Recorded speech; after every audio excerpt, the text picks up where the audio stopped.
Assalamualaikum warahmatullahi wabarakatuh. Apa kabar? Ya, semoga kita semua sehat pada hari ini. Pada hari ini kita akan melanjutkan ya pelajaran kita tentang algoritma dan flowchart. Ya, jadi kita akan belajar lebih detail apa itu algoritma dan apa itu flowchart.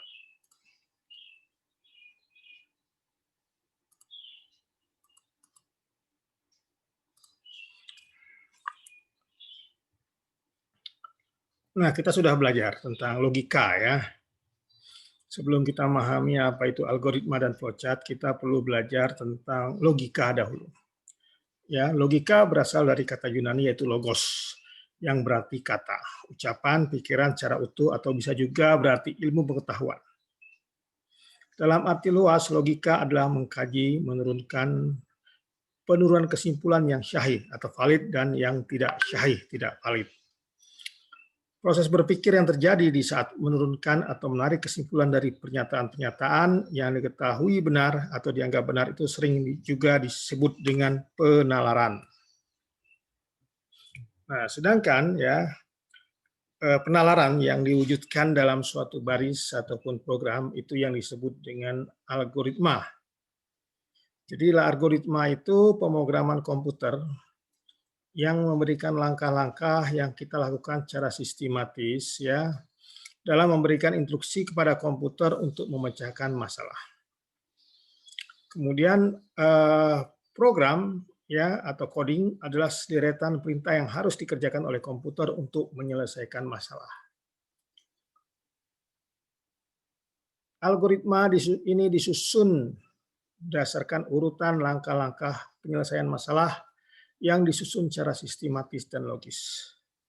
Kata logis merupakan kata kunci dalam algoritma. Langkah-langkah dalam algoritma harus logis dan harus dapat ditentukan bernilai salah atau benar. Apabila ada satu langkah yang tidak logis, maka komputer akan beritahu ada tanda error pada suatu baris ataupun suatu instruksi yang telah kita buat. Notasi yang digunakan untuk menyusun algoritma terdiri dari 3 macam, yaitu representasi algoritma, aturan penulisan, dan pseudo code atau algoritma. Nah, di dalam menyusun suatu algoritma, biasanya kita perlu membuat apa yang disebut dengan flowchart. Ya. Flowchart merupakan penggambaran dari langkah-langkah penyelesaian masalah dengan simbol. Seperti simbol jajaran genjang itu digunakan untuk melambangkan input-output. Simbol segi empat, ya, persegi panjang digunakan untuk melambangkan proses. Sedangkan simbol belah ketupat digunakan untuk melambangkan kondisi. Simbol bulat ya dengan sudutnya bulat ya, simbol segi empat dengan sudutnya bulat digunakan untuk melambangkan start atau end. Kemudian simbol bulat digunakan untuk melambangkan penghubung dari dalam satu halaman, dan simbol ada panah ya kotak tapi ada ke bawah atau ke atas itu digunakan untuk melambangkan penghubung antar halaman.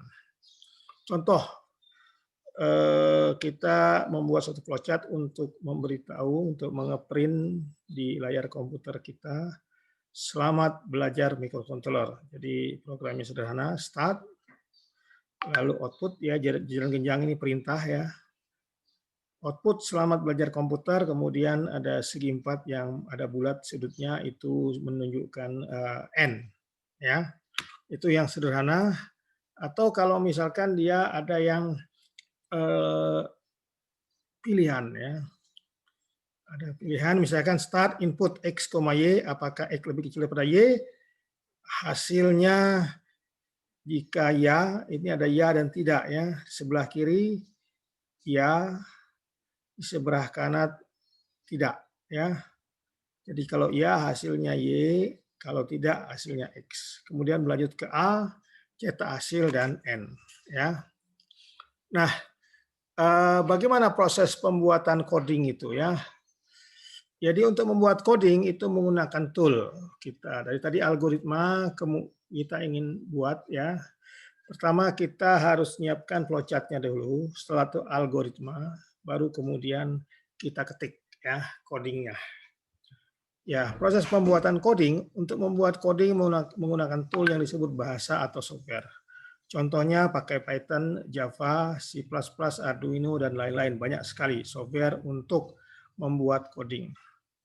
Kemudian setiap bahasa itu punya library dan aturan masing-masing dalam penulisan. Anda bisa menulis bahasa yang Anda sukai. Cara pembuatan coding, pertama ya kita tulis dulu ide kita di kertas. Kita mau buat apa, ya.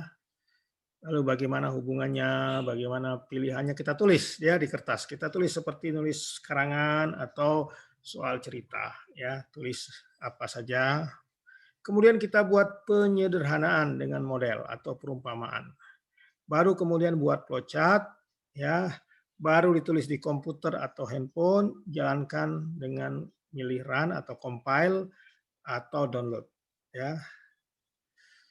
Misalkan kita ingin membuat program untuk keamanan rumah. Kalau ada pencuri yang membuka pintu atau jendela, maka alarm akan berbunyi, ya. Jadi alarm akan berbunyi kalau kita tulis dahulu ya. Tulisan kita adalah alarm akan berbunyi kalau sensor di jendela terbuka. Kita sederhanakan dahulu ya. Tahap kedua adalah penyederhanaan dengan model atau perumpamaan. Kita misalkan A adalah keadaan switch. Kalau tertekan A sama dengan 0, kalau terbuka A sama dengan 1. Y adalah kondisi alarm. Y sama dengan 1. Kalau dia alarmnya hidup, kalau 0 alarmnya mati. Ya. Kemudian kita buat flowchart. Ya, flowchart kita adalah kita buat dalam bentuk alur ya. Jadi dari start ya kita baca switch-nya yes atau no. Jika switch 1 artinya ada yang membuka jendela, maka alarm 1, jika no alarm 0 lalu stop ya. Nah, kemudian dari flowchart tadi kita buat menjadi suatu pernyataan kuasi logik ya. Jadi if A sama dengan 1, maka aktifkan alarm Y sama dengan 1. Kalau tidak maka alarm not aktif Y sama dengan 0. Nah, dari kuasi logik kemudian kita lanjutkan ke pemrograman komputer.